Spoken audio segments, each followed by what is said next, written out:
Camera on है sir? चल जाता है।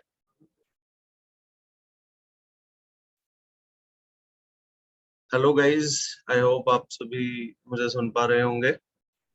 एक बार बताइए अगर स्क्रीन शेयर है आप लोगों के साथ एंड मेरी वॉइस विजिबल है या नहीं, ये दो। Yes, sir. Yes, Good morning, sir.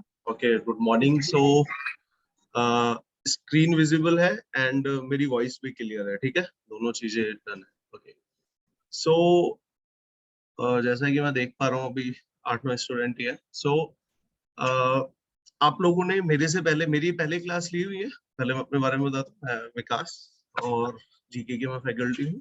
तो आप सभी लोगों ने मेरी क्लास ली हुई है। This is the first class. the first class. Okay, Sir, मैंने ली हुई है।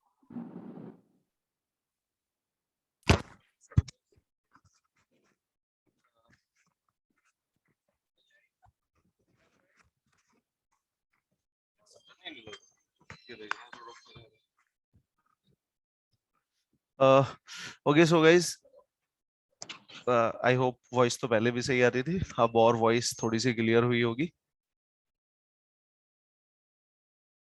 ओके,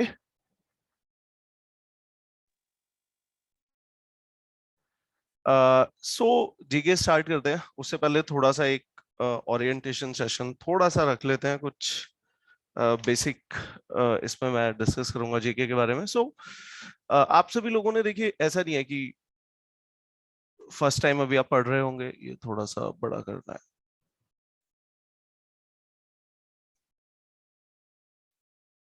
अच्छा, आप सभी लोगों का भी लेवल क्या क्या है, जीके कैसा लगता है? सर मैंने तो अभी तक शुरू भी नहीं की है जीके। ओके, बाकी लोग बताएं, किसको लगता है इंटरेस्टिंग है, ठीक है, अच्छा है, कैसा लगता है जीके? मतलब क्या अभी आपका, जब जीके के बारे में सुनते हो तो क्या लगता है, क्या पढ़ना पड़ेगा, कैसा होगा?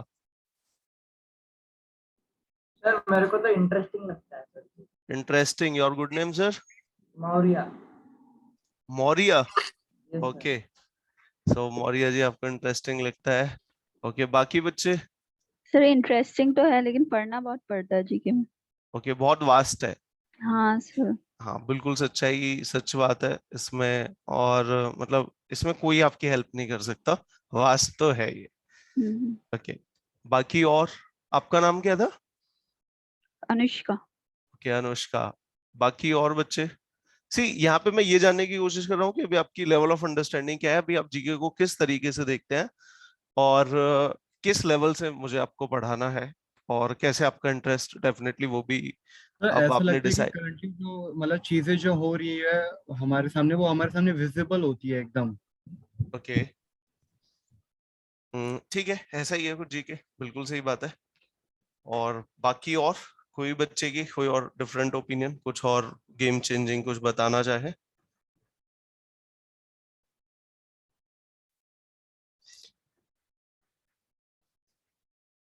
Okay, so let's see, start करते हैं। देखिए जीके में नॉर्मली इसको जीके आप बोल सकते हो, जीएस बोल सकते हो, जनरल अवेयरनेस बोल सकते हो, कुछ भी आप इसे बोल सकते हो। तो basically we are studying, like ये हमारा एनवायरनमेंट है, ये हमारा इकोसिस्टम है जिसमें हम ऑपरेट करते हैं।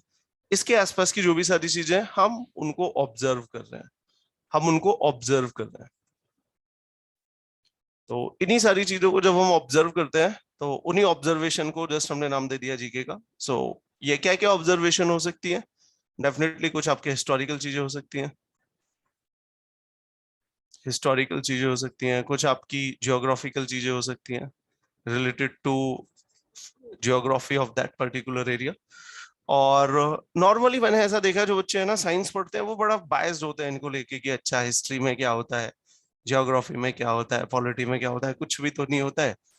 लेकिन रियलिटी ये नहीं है। इवन एक मैं नाम थोड़े से भूल जाता हूँ, एक बहुत बड़े स्कॉलर ने बोला था किसी, अभी हमारे देश में क्या होता है, this is the social sciences जो हमारे देश में इवन साइंस को डायरेक्शन देती हैं। साइंस को भी डायरेक्शन कौन दे रहा है? Social science. अब ये समझ में नहीं आएगा थोड़ा सा, और मैं एक प्रैक्टिकल एग्जांपल लेके आपको बताता हूँ। लाइक अभी अगर आप देखते हो हमारे देश में जो भी हमारे देश के टॉप मोस्ट माइंड्स हैं वो कहाँ पे जा रहे हैं साइंस पढ़ने? They are engineers, doctors, etc researchers. But इन सबको भी लीडरशिप कौन देते हैं? हमारे पॉलिटिशियंस। एंड पॉलिटिशियंस आपके कहाँ से आ रहे हैं? सोशल साइंसेस से। तो प्रैक्टिकली हमारे देश की जो साइंस है उसको भी लीडरशिप डायरेक्शन कौन दे रही है? सोशल साइंसेस ही दे रही है। तो अंडर एस्टिमेट नहीं कर सकते हम इन फिनोमिनास को, हिस्टोरिकल फिनोमिनास को, जियोग्राफिकल फिनोमिनास को। देन डेफिनेटली आपका पॉलिटिकल फिनोमिनास को। तो हमें क्या पढ़ना होता है इस बेसिकली एग्जाम में? हमें थोड़ा सा अपनी हिस्ट्री देखनी होती है एंड इन सबको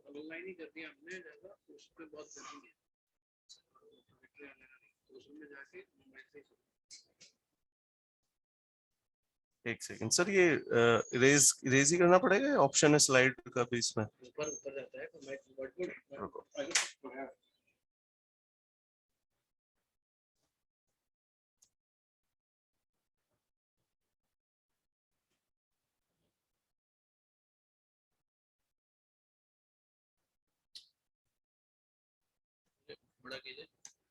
ठीक है चलो इस पे सर मैं इरेज ही कर करके ऊपर चला जाता है। तो बहुत टाइम से है ना मैं क्लास ले रहा हूँ आईपैड पे, तो ये थोड़ा सा अनकन्वीनियंट हो जाता है। ओके सो देखिए, जब भी हम टेस्ट के बारे में पढ़ते हैं तो डेफिनेटली टेस्ट के जो भी कोर्सेज है ना, आप उनको नॉर्मल इस पॉइंट ऑफ व्यू से सोच सकते हो कि देश के सामने, हमारी कंट्री के सामने जो जो इश्यूज है ना, बहुत सारे कोर्सेज डायरेक्टली टेस्ट के उन्हीं इश्यूज को एड्रेस करते हैं। Whether related to women, women से रिलेटेड जो भी आपके इश्यूज है, whether related to health, whether related to climate change,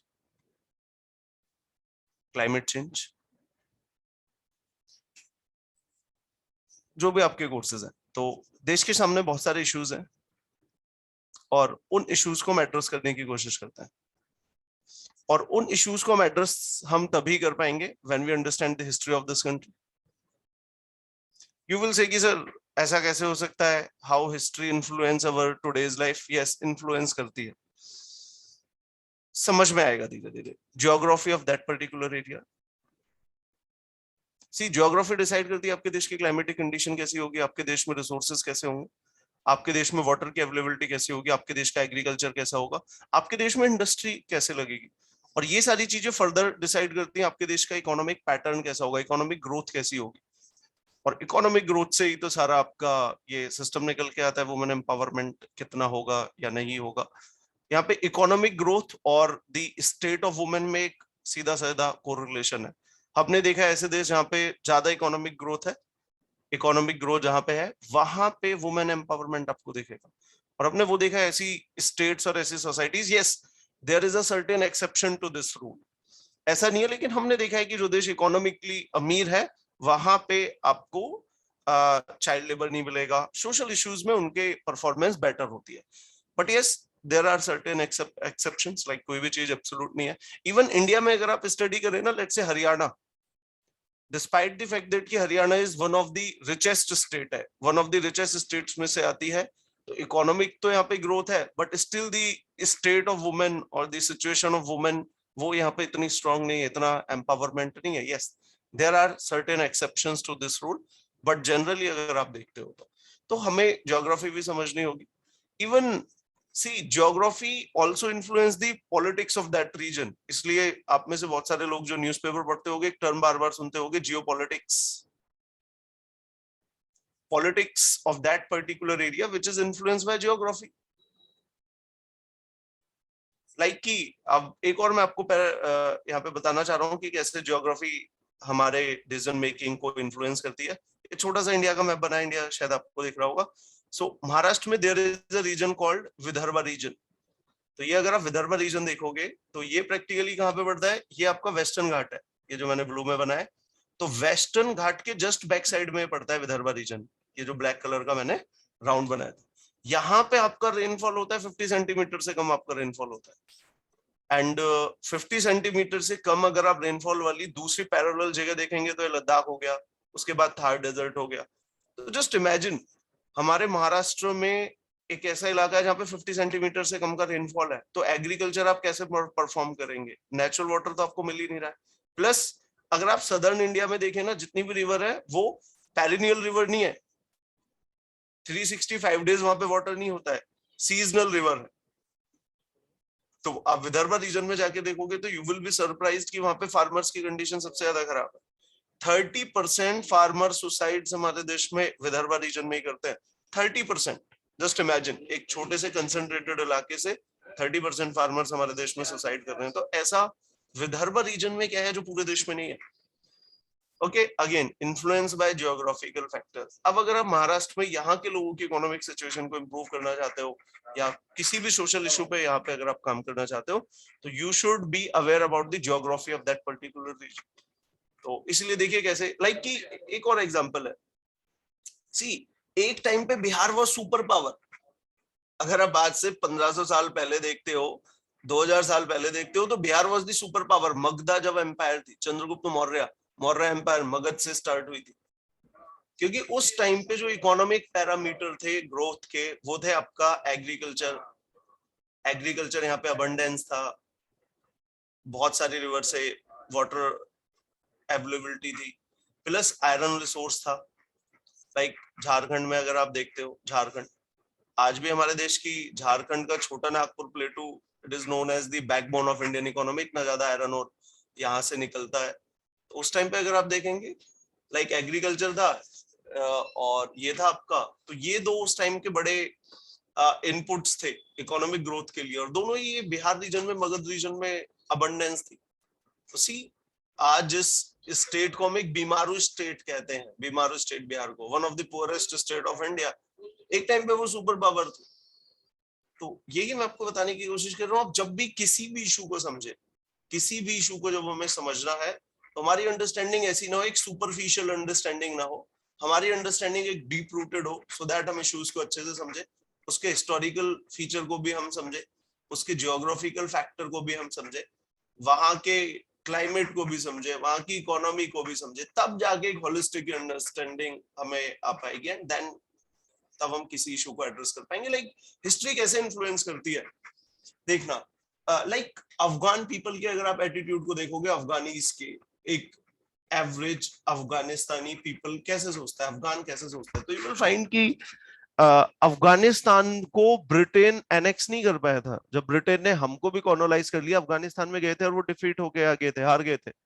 उसके बाद रशियंस गए, रशियंस ने भी अफगानिस्तान को इन्वेड करा, वो भी हार गए। और अगेन यूएसए ने भी इन्वेड किया, और यूएस के बारे में भी, यूएस भी बाहर आ गया हार के। तालिबान आज भी वहां पे है। तो अगर आप एक एवरेज अफगानिस्तान के पीपल को बोलते हो, and yes, Afghanistan is also known as the graveyard of super powers. जो भी अफगानिस्तान में गया सुपर पावर था, जब निकल के आया सुपर पावर कोलैप्स हो गया, लाइक रशिया। तो अफगानिस्तान में इन्वेड करने के बाद यूएसएसआर कोलैप्स हो गया। Even somehow it is also true for USA. US जब गया था 2001 में, दैट टाइम पे US were the sole super power of this earth, और अर्थ पे एक ही सुपर पावर था। लेकिन अब आप देखते हो, अगेन मल्टीपोलर वर्ल्ड है, China is rising, Russia is also rising, तो India is also a middle power. तो ये मैं आपको बताने की कोशिश कर रहा हूँ। आपसे आगे से इनको बोरिंग नहीं समझना है, just try to imagine in a way कि हम जब भी किसी इशू को समझ रहे हैं ना, उसकी होलिस्टिक अंडरस्टैंडिंग बढ़ा रहा है हमारा हिस्ट्री भी, हमारा ज्योग्राफी भी, हमारा इस देश का पॉलिटिकल स्ट्रक्चर भी, इकोनॉमिक स्ट्रक्चर भी। तो इस पॉइंट ऑफ व्यू से हमें इन सारी चीजों को पढ़ना है। ओके, तो थोड़ा कुछ क्लियरिटी आई, कुछ बताना चाहोगे या पूछना चाहोगे इससे पहले कि मैं कुछ स्टार्ट करूं? एनीथिंग, कोई भी?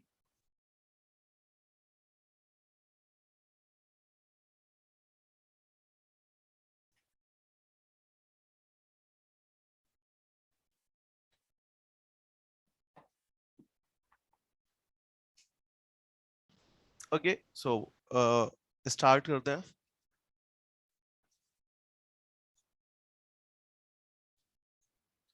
सर, जो ब्रिटिशर्स थे वो अफगानिस्तान को ऑक्यूपाई क्यों नहीं कर पाए थे, जैसा आपने बताया था?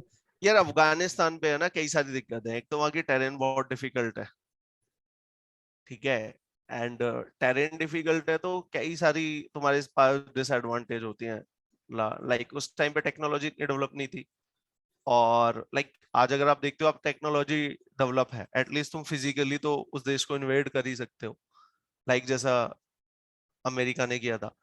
बट एक और बात हमें देखनी है ना कि जहाँ की टेरिटरी डिफिकल्ट है तो वहां के लोग फिजिकली स्ट्रांग होंगे, एंड माउंटेन वॉरफेयर में उस टाइम पे आज से 200 साल पहले जाओ तो मैकेनिकल इतना ज्यादा इम्प्रूवमेंट नहीं था, हमारे पास इतने ज्यादा ट्रक वगैरह ये सारी चीजें नहीं थी, रोड नहीं था, तो वहां पे आपको फिजिकली जाके ही लड़ना था। अब आप पहाड़ी लोगों से लड़ोगे और प्लेन वाले लोगों को पहाड़ों पे लेके जाओगे तो their performance will be degraded. Like India अगर आप देखते हो ना, इंडियन आर्मी का ही अगर आप देखिए देखिए कितना क्लासिक सा एग्जांपल है। अभी 2020 में जब गलवान हुआ उसके बाद पेंगोंग लेक पे इन्होंने अपना मिलिट्री बेस बना लिया चाइना वालों ने, तो यहाँ पे इसके साउथ साइड में कुछ माउंटेन पीक थी, तो माउंटेन पीक इंडियन आर्मी ने ऑक्यूपाई की। अब ये बात सबको पता है, लेकिन अगर आप वहां पे डिटेल में जाके देखोगे ना तो Indian army is supported by the locals of that particular region.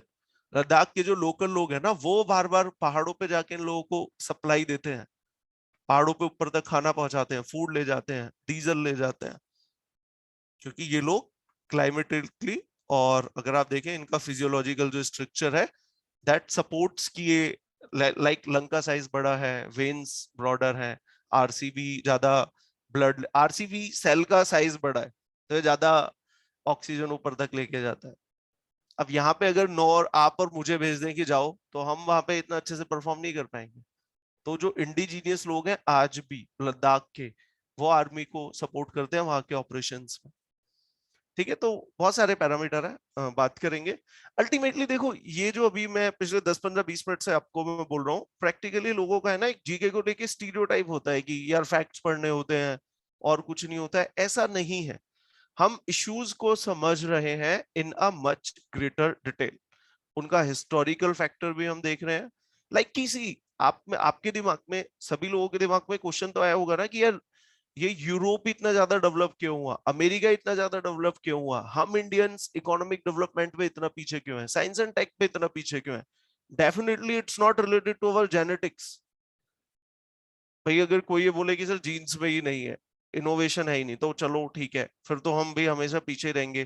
तो फिर क्या फैक्टर थे जिनकी वजह से यूरोप अमीर हुआ, जापान अमीर हुआ, यूएस अमीर हुआ, बट इंडिया पीछे रह गया, बांग्लादेश पीछे रह गया, ऐसे क्या कारण थे। तो डेफिनेटली अगर ये जेनेटिक नहीं है तो क्या कारण होंगे, आपके कुछ हिस्टोरिकल रीजन होंगे, ज्योग्राफिकल रीजन होंगे, कल्चरल रीजन होंगे, आपका कुछ पॉलिटिकल स्ट्रक्चर ऐसा होता होगा, आपकी एक सोसाइटी का एटीट्यूड होता होगा, तो कुछ तो होता होगा ना। तो यही सारे फैक्टर है जो एक सोसाइटी को दूसरी, लाइक किसी one of the classic example Pakistan and India, अगर आप इंडिपेंडेंस में देखें तो पर कैपिटा इनकम के हिसाब से Pakistan was richer than India, लेकिन आज जब आप 70 साल की जर्नी में देखते हो तो पाकिस्तान सक्सेसफुली एक डेमोक्रेटिक कंट्री भी नहीं रह पाया, and India so far now, आप में से ऑल्दो कुछ लोगों की ओपिनियन डिवाइडेड होती होगी, बट वर्ल्ड वॉर 2 के बाद में जिन लोगों को आजादी मिली थी, जिन देशों को, उनसे अगर आप कंपैरिजन करें तो India is one of the shining example of a democratic setup, shining example है। लेकिन उन्हीं देशों से कंपेयर करना है जो 1947 में आजादी मिली है। अब यूरोप से कंपेयर करोगे उनको तो 250 साल पहले से धीरे धीरे करके वो लिबरलाइज होते जा रहे हैं। आप देखिए ना इंडिया को छोड़ो, इंडिया की नेबरहुड में देखो ना कितने डेमोक्रेटिकली सरवाइव कर पा रहे हैं। China no democracy, Myanmar democracy establish नहीं हुई, मिलिट्री ने ओवरटुक कर लिया। नेपाल कुछ कुछ साल पहले तक किंगशिप था, अब डेमोक्रेसी में ट्रांजिशन हो रहा है। भूटान अभी भी नहीं है। पाकिस्तान इधर देखो सो कॉल्ड डेमोक्रेसी है। अफगानिस्तान डेमोक्रेसी का डी भी नहीं है। श्रीलंका क्या हो रहा है। आप और एक्सटेंडेड नेबरहुड में जाओ तो इधर अफ्रीका आ गया, इधर मिडिल ईस्ट आ गया। Are you getting my point? Okay, so इस बेसिक अंडरस्टैंडिंग को लेके चल रहा है। आप इवन जीडीज में जब आप बातें करोगे, पर्सनल इंटरव्यू में आप कुछ क्वेश्चंस के आंसर दोगे, या अगर आपको कभी राइटिंग में भी लिखना पड़े तो ये सारी चीजें रिफ्लेक्ट होनी चाहिए, बातें सिर्फ हवा में नहीं होनी चाहिए। ठीक है, किसी भी देश की इवन आज एक जो भी इकोनॉमिक कंडीशन है that is definitely related to the result of their historical, geographical and political situations. Cultural भी बोल दो, कल्चरल, लाइक बहुत सारी ऐसी कल्चर है ना वहाँ पे लोग लेजी हैं, यार हो जाएगा देखा जाएगा। कुछ ऐसी कल्चर है कि वहाँ पे लोग थोड़ा प्रोएक्टिव है, तो जो लोग थोड़ा सा प्रोएक्टिव होंगे वो थोड़ा सा ज्यादा बिजनेस कर पाएंगे। तो आप किसी भी फिनोमेना को देखें, लाइक कि आज हम वुमेन एम्पावरमेंट की बात करते हैं, सी यूरोप में जाके देखो, यूरोप में भी 1920s तक फीमेल्स को वोटिंग राइट नहीं थे, सिर्फ पिछले 70-80 साल में मिले हैं। और बहुत सारी यूरोपियन कंट्रीज ऐसी भी थी कि उनको 1950s के बाद में हमने पहले दे दिए फीमेल्स को वोटिंग राइट, उन लोगों ने नहीं दिए। ठीक है, तो कल से अब आप जो भी सारी चीजें पढ़े इसमें, जब भी हम सोशल स्टडीज पढ़ते हैं डेफिनेटली कुछ फैक्ट्स होते हैं, कुछ कॉन्सेप्ट भी होते हैं। इकोनॉमी अगर आप पढ़ोगे, पॉलिटी पढ़ोगे, कुछ कॉन्सेप्ट होते हैं और कुछ यहाँ पे आपके लाइक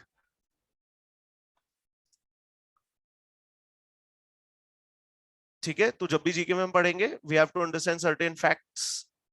अब देखिए हमें अपने एग्जाम पॉइंट ऑफ व्यू से प्रिपेयर क्या करना है, एक बड़ी बेसिक सी अंडरस्टैंडिंग। टेस्ट नेट में या किसी भी एग्जाम में आपसे एक एमसीक्यू पूछेगा, तो एमसीक्यू में एक स्टेटमेंट होगी, 4 ऑप्शन होंगे। Although it also very much depend upon the quality of MCQ, कैसे क्वालिटी वो पूछ रहा है। तो यहाँ पे एक एमसीक्यू होगा, 4 आपके सामने ऑप्शन होंगे।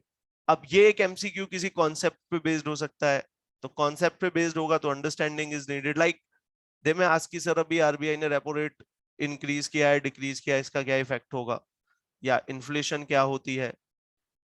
तो अगर ये कॉन्सेप्ट है तो you need certain understanding on this. या दे में आज की सर प्रेसिडेंट के इलेक्शन का क्या प्रोसीजर है, कुछ बोल दे।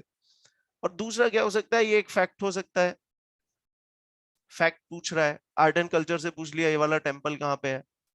एक 2019 या 2020 में इसने पूछा था व्हाट इज एग्रीकल्चर शॉट, तो क्रिकेट में एक एग्रीकल्चर शॉट भी होता है। सो दे में ask these kind of factual questions. वो पूछ लेंगे कि किसी इंटरनेशनल क्रेडिट रेटिंग ऑर्गेनाइजेशन ने कुछ बोला है, कोई रैंकिंग आ रही है, इंडिया की ईज ऑफ डूइंग बिजनेस में कौन सी रैंकिंग है, कोई कॉम्पिटिटिव इंडेक्स है, ऐसा कुछ पूछ लेंगे। तो अल्टीमेटली तुम्हें क्या चाहिए इस एमसीक्यू वाले एग्जाम को सॉल्व करने के लिए, तुम्हें चाहिए certain level of understanding and certain level of facts. अब यहाँ पे आपको कुछ फैक्ट्स मेमोराइज करने पड़ेंगे, सारे फैक्ट्स हम मेमोराइज नहीं कर सकते, बट यस समहाउ कुछ फैक्ट्स हमें मेमोराइज करने पड़ेंगे, जिनको बोलता हूँ गोल्डन फैक्ट्स। क्योंकि सी हम सबकी एक मेंटल कैपेसिटी है। अगर मैं तुम्हें अभी बोलूं कि लाइक मेरे पास 50 किताबें हैं, इस सबका डेटा है, तो no you can not do that. तो अपने मेंटल स्पेस को देखते हुए उतना ही हमें फैक्ट्स मेमोराइज करने हैं, और अभी से थोड़ा पढ़ते हुए चलेंगे सो दैट लास्ट मोमेंट में हम पैनिक ना करें। और दूसरा है अंडरस्टैंडिंग। अभी अंडरस्टैंडिंग एक बार समझ में आ गया तो फिर ये नहीं जाता है, एक बार अगर समझ में आ गया तो it's okay, it's good enough. Okay then further, अब जब हम जीडी की बात करते हैं या पीआई की बात करते हैं या कुछ भी हमें लिखना होता है, राइटिंग की जब हम बात करते हैं, तो यहाँ पे आपको चाहिए होता है किसी भी इशू पे अंडरस्टैंडिंग प्लस उसका एनालिसिस। एनालिसिस यहाँ पे आपको चाहिए होता है।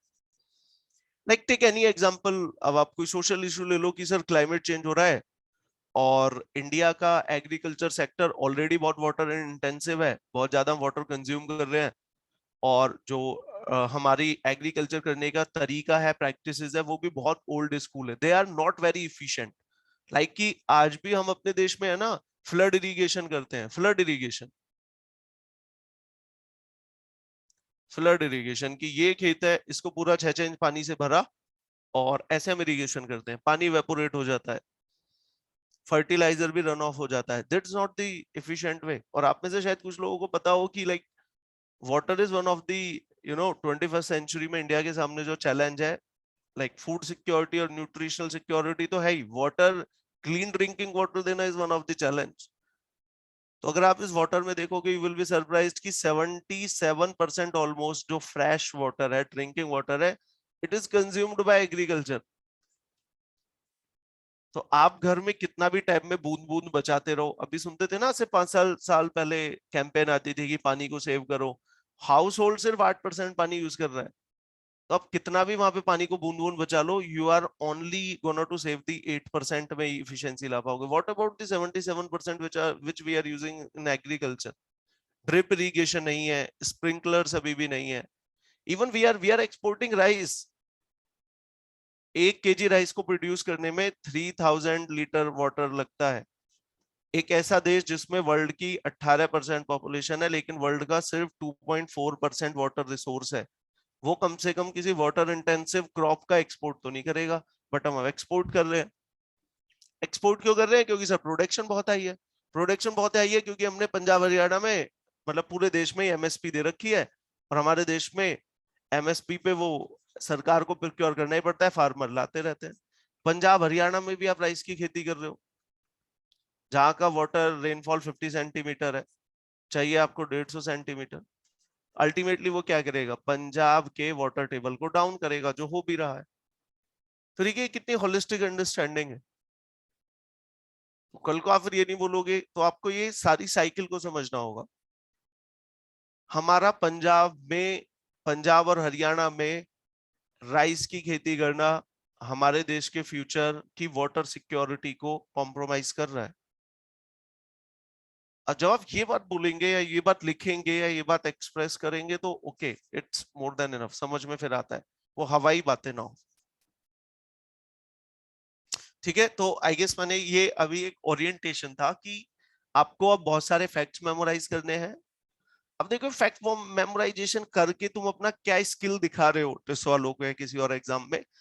अब ये कोई स्किल नहीं है, but ultimately this is the need of the exam, तो हमें करना पड़ता है। आज की इस डेट में जब तुमसे ज्यादा फैक्ट तुम्हारा एक स्मार्टफोन लेके चल सकता है, तो why there is a need to memorize कि आप फैक्ट मेमोराइज करें। But this is how the pattern of examination is, and इसीलिए वो एक स्क्रीनिंग होता है कि हाँ भाई पता तो चल जाए बच्चे सीरियस है, वही फिर फर्दर स्टेज पे जाते हैं। तो फैक्ट मेमोराइज करना कुछ बच्चों को अच्छा नहीं लगता है, बिल्कुल सही है, मुझे भी अच्छा नहीं लगता है, मैं भी नहीं चाहता आपको फैक्ट्स पढ़ाऊं, but this is the need of the exam. और देखो देश के बारे में कुछ एसेंशियल फैक्ट्स तो पता भी होने चाहिए ना आपको, तो ये है। तो अभी हम कुछ फैक्ट्स पढ़ेंगे, कुछ अंडरस्टैंडिंग पे ध्यान देंगे एंड इश्यूज को समझेंगे। ठीक है, तो अभी लाइक ये करंट बेस्ड स्टडी की था, मैं 5-6 न्यूज अभी ले लेता हूँ जो पिछले वीक में या न्यूज में थी, और उनको फिर मैं डिस्कस करूंगा। एंड आपकी आपको उसमें कोई भी डाउट हो यू कैन आस्क। तो आज की क्लास थोड़ी छोटी रखेंगे, ये सिर्फ एक इंट्रोडक्शन था।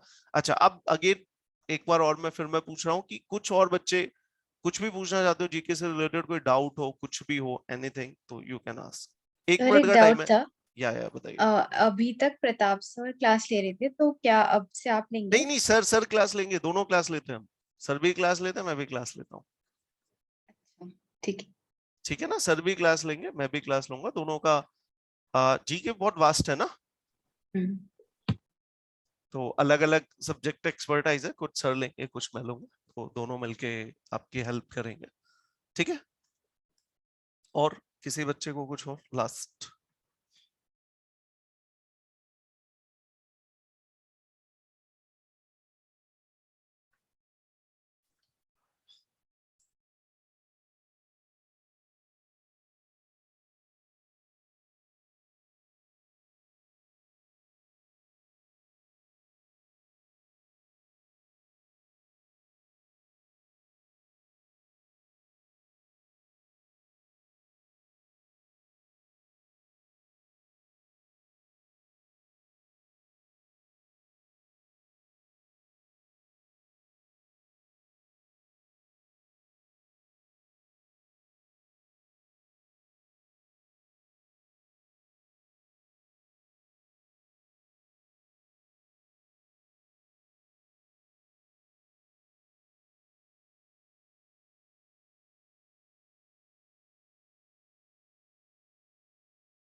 ओके सो गाइस स्टार्ट कर रहे हैं हम।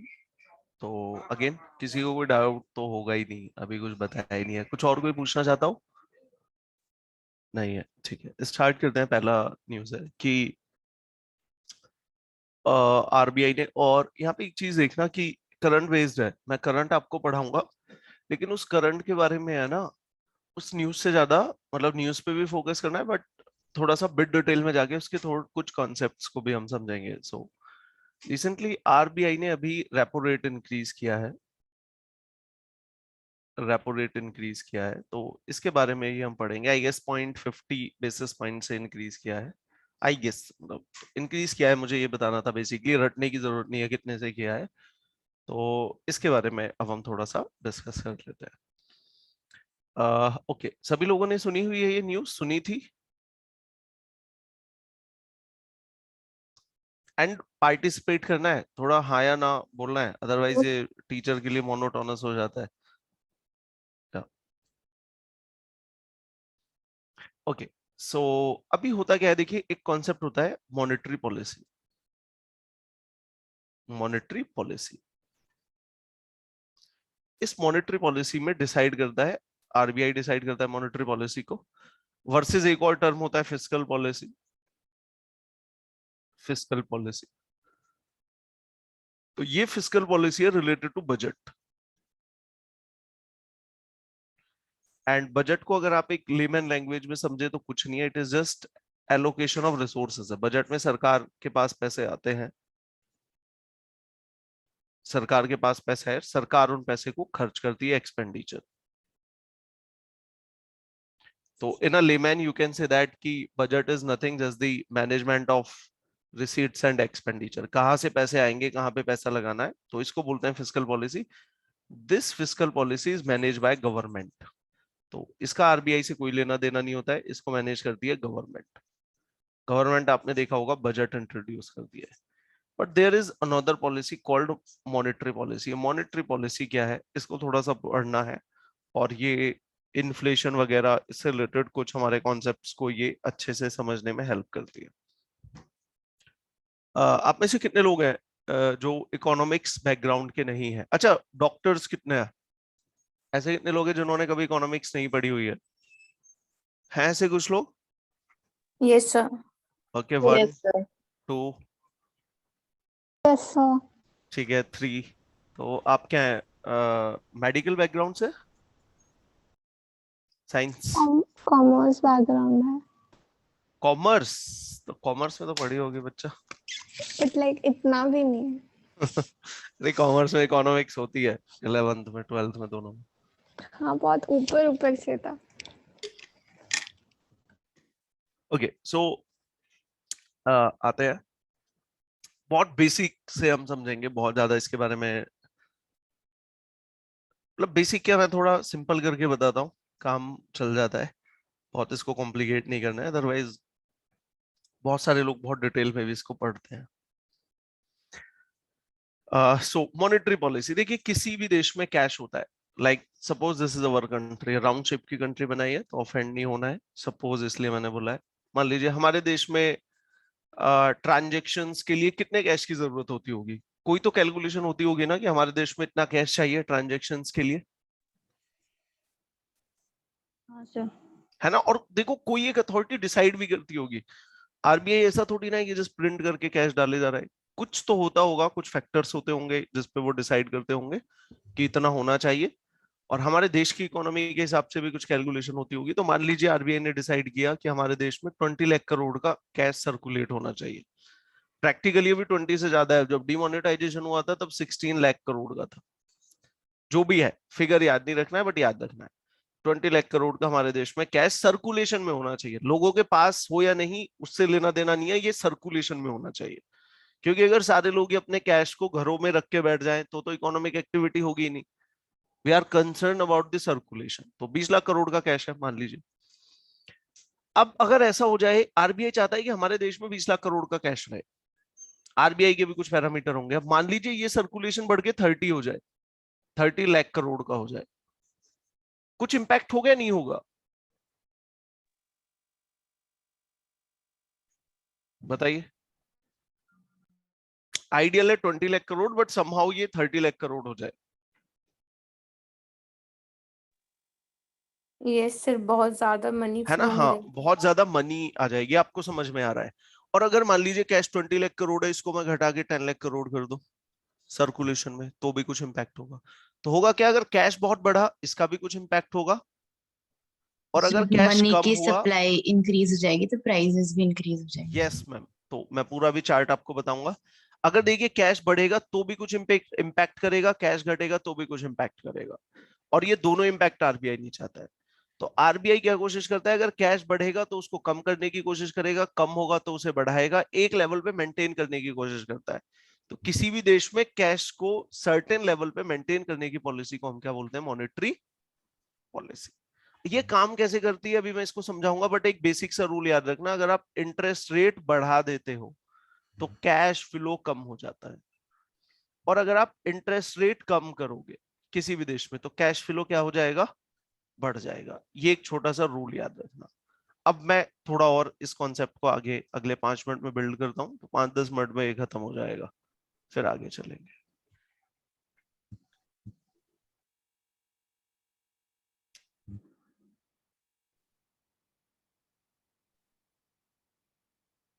ये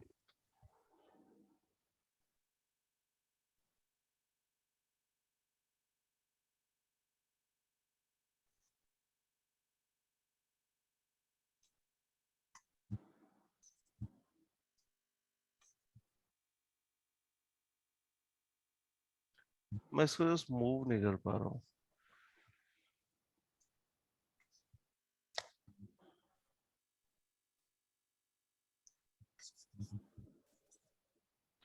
चलो ठीक है, मैं यहाँ पे आपको बता रहा हूँ। सो एक कॉन्सेप्ट होता है, देखिए, परचेजिंग पावर। परचेजिंग पावर, अच्छा यहाँ पे ये ना थोड़े बहुत जो की टर्म है, ये आप जैसे ही लेक्चर चल रहा है ना, साइड में अपने नोट्स में थोड़ा थोड़ा लिख सकते हैं, लाइक फिस्कल पॉलिसी बजट से रिलेटेड होता है। आपको सारी पिक्चर समझ में ना, इट्स ओके, लेकिन कम से कम तुम्हारी ये इंफॉर्मेशन बिल्ड हो गई हो कि ओके, एक फिस्कल पॉलिसी भी होती है which is related to budget and which is manage by government. तो नेक्स्ट टाइम जब आप इसके बारे में पढ़ो ना, तो हम इस इंफॉर्मेशन के ऊपर और थोड़ा बिल्ड करेंगे, तो एटलीस्ट इतना ये क्लियर होता जा रहा हो। परचेजिंग पावर होती है आपके कुछ भी खरीदने की शक्ति। आइडियली हम मानते हैं परचेजिंग पावर आपको कौन देता है, कैश देता है। परचेजिंग पावर आपकी आती है कैश से। लाइक मेरी पॉकेट में अभी 500 रुपीज है, तो मैं अभी 500 रुपए की कोई भी चीज खरीद सकता हूँ। ओके, क्या परचेजिंग पावर सिर्फ कैश से आती है? कोई इसका आंसर देगा? क्या परचेजिंग नहीं पावर सर। सिर्फ कैश से आती है? नहीं। ओके, और किससे परचेजिंग पावर आ सकती है? मेरे पास कैश नहीं है, और मैं अभी सीपी में बैठा हुआ हूँ। सर अगर क्या किसकी प्राइसेस डिक्रीज हो जाए तो भी परचेसिंग पावर बढ़ जाए। Sir credit. क्वेश्चन समझो, मैंने भी परचेजिंग पावर डिजिटल बढ़ना है घटना नहीं ट्रांजैक्शन। पहुंचा है। मैंने क्वेश्चन समझिए, फिर दोबारा से आंसर करना है। लाइक आई एम आस्किंग कि मेरे पास 500 रुपए है, मैं मार्केट में गया, 500 रुपए के मैंने बर्गर खरीद लिए। कैश मुझे एक परचेजिंग पावर दे रहा है, कितनी दे रहा है उस पर नहीं जा रहे। अब मेरे पास कैश खत्म हो गया, तो क्या कुछ और चीजें भी मुझे परचेजिंग पावर देंगी? Question is this. Digital transaction. Like credit card. Google पे, पेटीएम। अच्छा, क्रेडिट कार्ड, ठीक है चलो, यानी कि क्रेडिट मुझे मिल सकता है। अच्छा, गूगल पे, पेटीएम तो ये डिजिटल करेंसी है, तो ये भी चलो खत्म हो गया। उसके अलावा अगर हमारे पास कुछ गुड्स है लाइक गोल्ड, यही मैं पूछना चाह रहा था, एसेट्स। एसेट्स अगर हमारे पास कुछ है, मेरे पास फोन है, मैं बोल दूंगा ठीक है भाई, खाने के लिए नहीं है लेकिन मैं अपना फोन दे रहा हूँ, टी शर्ट दे दूंगा, अपना कुछ और मैं एसेट दे दूंगा, ये भी परचेजिंग पावर देती है। कैश भी, इवन आपकी जो फेस वैल्यू है, फेस वैल्यू पे क्रेडिट मिलेगा, ये भी परचेजिंग पावर देती है। बट क्योंकि मेनली जो हम परचेजिंग पावर को यूज करते हैं एज अ कैश में यूज करते हैं, और एसेट्स के कंपैरिजन में कैश की क्या होती है, 100% एक वैल्यू होती है। लाइक कि मेरी टी शर्ट 2000 की है, अब मैं जरूरी नहीं है कि फिर मुझे कुछ खाना हो, 2000 का खाना खा के उनको टी शर्ट दे दूंगा, they are not gonna to accept it. कोई एक्सेप्ट भी करेगा शायद 100 रुपए में करे, 50 में करे। मेरा फोन 50,000 का है, मैं कहीं पे 50,000 की फोन से शॉपिंग नहीं करूंगा, दे विल से कि सर 5,000 में ले रहे हैं, तो इनकी वैल्यू कम हो जाती है, इसलिए हम कंसिडर करते हैं कैश को। तो ये एक थोड़ा सा मैं कॉन्सेप्चुअल क्लियरिटी के लिए बताना चाह रहा था कि कैश को ही हम परचेजिंग पावर मानते हैं, बट सिर्फ कैश परचेजिंग पावर नहीं है, और भी कुछ चीज हो सकती है। ठीक है, तो बाकी सारी चीजें मैं रब कर रहा हूं। अभी मानिए कि कैश हमें क्या देता है, परचेजिंग पावर देता है। ओके, अगर अब ऐसा हो कि किसी देश में कैश बढ़ जाए, कैश ज्यादा हो, तो क्या उस देश के लोगों की परचेजिंग पावर बढ़ेगी? लाइक आपके पेरेंट्स आप सभी को पॉकेट मनी देते हैं एंड इस महीने से दे डिसाइड कि आपसे पॉकेट मनी डबल कर रहे हैं, आपको डबल कैश दे, तो क्या आपकी परचेजिंग पावर बढ़ेगी? हाँ सर। बिल्कुल बढ़ेगी। सो जब भी परचेजिंग पावर बढ़ती है, there are certain positive effects of purchasing power. बहुत सारे पॉजिटिव इफेक्ट होते हैं। एंड याद रखिए, as a youth of this country who is just entering into the economic, जो इस इकोनॉमी में अभी एंटर कर रहा है, कुछ प्रोड्यूस करना चाह रहा है, कुछ अर्न करना चाह रहा है, वेल्थ क्रिएट करना चाह रहा है, वो हमेशा चाहता है परचेजिंग पावर बढ़े। क्योंकि हमारे देश में जो परचेजिंग पावर बढ़ेगी तो डिमांड बढ़ेगी, डिमांड बढ़ेगी। लाइक अगर आप सभी लोगों की मैं पॉकेट मनी डबल कर दूं, तो कल आप सभी लोग ज्यादा मार्केट से गुड्स कंज्यूम करेंगे। आप 10 लोग हैं, शायद आप दिल्ली की इकोनॉमी को, अगर आपकी परचेजिंग पावर डबल कर दे तो आप दिल्ली की इकोनॉमी को इतने बड़े लेवल पे इन्फ्लुएंस ना कर पाए। बट जस्ट इमेजिन कि हमारी दिल्ली में 2 लाख बच्चे हैं, सबकी पॉकेट मनी को आप डबल कर दो, तो कल से आप देखोगे कि ज्यादा यूथ जैसे प्रोडक्ट डिमांड करता है, उनकी डिमांड बढ़ेगी। तो जब लोगों के पास ज्यादा परचेसिंग पावर होगा, डिमांड बढ़ेगी, और डिमांड के बढ़ने के बहुत सारे पॉजिटिव इंपैक्ट है। लाइक हमारे देश में प्रोडक्शन बढ़ेगी, प्रोडक्शन हमारे देश में बढ़ेगी, प्रोडक्शन बढ़ेगी तो हमारे देश में जॉब्स बढ़ेंगे। अभी आप एक कॉन्सेप्ट पूछ रहे हो ना, हमारे देश में जॉबलेस ग्रोथ है, जॉब ही जनरेट नहीं हो रही है, जॉबलेसनेस। तो अगर हम अपने देश में प्रोडक्शन बढ़ाए तो जॉब्स बढ़ेंगे। प्रोडक्शन कैसे बढ़ेगी? डिमांड से। तो डिमांड बढ़ेगी तो प्रोडक्शन बढ़ेगी, ज्यादा फैक्ट्रियां ज्यादा प्रोड्यूस करेंगी, ज्यादा लोगों को जॉब्स देंगी, जॉब्स देंगी तो हमारे देश में जॉब्स देंगी, प्रोडक्शन बढ़ेगी तो हमारे देश की जीडीपी बढ़ेगी, गवर्नमेंट का टैक्स कलेक्शन बढ़ेगा, न्यू बिजनेसेस आएंगे, न्यू बिजनेसेस आएंगे। लाइक कि पहले हमारे देश में आज से 15 साल पहले मोमोज की इतनी डिमांड नहीं थी, अब तो हर एक गली के कॉर्नर पे आपको मोमोज दिख जाएगा। तो ज्यादा नए बिजनेस अपॉर्चुनिटी है, कोई भी ऐसा प्रोडक्ट हो सकता है, इमेजिन एनीथिंग। तो जब भी हमारे देश में डिमांड बढ़ेगी, it's good for Indian economy. अगर आप जॉब्स करना चाहते हैं तो आपका जॉब्स अपॉर्चुनिटी बढ़ेंगी, सरकार को टैक्स बढ़ेगा। और अगर आप बिजनेस करना चाहते हैं तो there is a new market for your products, तो आप कुछ नया कर सकते हैं। बट होता क्या है, देखो, कैश बढ़ा, परचेजिंग पावर बढ़ी, परचेजिंग पावर से डिमांड बढ़ेगी, बट जैसे ही डिमांड बढ़ती है, डिमांड के कुछ नेगेटिव इफेक्ट भी। तो जैसा एक बच्चे ने बोला था, देखिए कभी भी क्या होता है, इस प्रिंसिपल को याद रखना है आपको कि see this is demand and this is supply. अगर किसी प्रोडक्ट की डिमांड एकदम से बढ़ जाती है तो सप्लाई को बढ़ने में टाइम लगता है, सप्लाई कभी भी एकदम से नहीं बढ़ती है। डिमांड एकदम से बढ़ सकती है लेकिन सप्लाई एकदम से नहीं बढ़ेगी। अब डिमांड आपने एकदम से बढ़ा दी लेकिन सप्लाई नहीं बढ़ रही है, उस बीच में क्या हो जाएगा? Price rise. तो जब डिमांड किसी प्रोडक्ट की ज्यादा है सप्लाई से, it will resulted into price rise. मैंने बताया डिमांड एकदम से किसी चीज की एक्सपोनेंशियली बढ़ सकती है लेकिन सप्लाई को बढ़ने में टाइम लगेगा। For example PP kits, mask, sanitizer, जो सर्जिकल मास्क अब भी 10 रुपए के मिलते हैं, कभी 2 रुपए का मिला करता था, लेकिन कोविड के टाइम में 20 रुपए का भी नहीं मिल रहा था। पीपी किट नहीं मिल रही थी, सैनिटाइजर नहीं मिल रहा था, क्योंकि एकदम से डिमांड बढ़ गई, सप्लाई थी नहीं। हाँ, सप्लाई को बढ़ने में टाइम लगेगा, 2-3 साल के बाद अब आप देखो सप्लाई पूरी बढ़ चुकी है। लेकिन जब भी एकदम से डिमांड बढ़ती है, सप्लाई बढ़नी पड़ती है, और उसी बीच में प्राइस राइज हो जाते हैं, एंड प्राइस राइज को ही हम बोलते हैं इन्फ्लेशन। प्राइस राइज को हम बोलते हैं इन्फ्लेशन। नाउ अब इन्फ्लेशन इज गुड और bad? Sir, inflation is a tax on poor. Inflation is a tax on poor. कैसे? आप देखिए कि अमीर लोगों के पास एसेट्स होती हैं, पुअर लोगों के पास कोई एसेट्स नहीं होती है, नो एसेट्स। तो होता क्या है, जिन लोगों के पास एसेट्स नहीं होती हैं, लाइक कि आप देखिए ना, अगर इन्फ्लेशन बढ़ जाए तो आप में से बहुत सारे लोगों की बहुत दिल्ली एनसीआर में प्रॉपर्टी होंगी, कहीं पे भी है।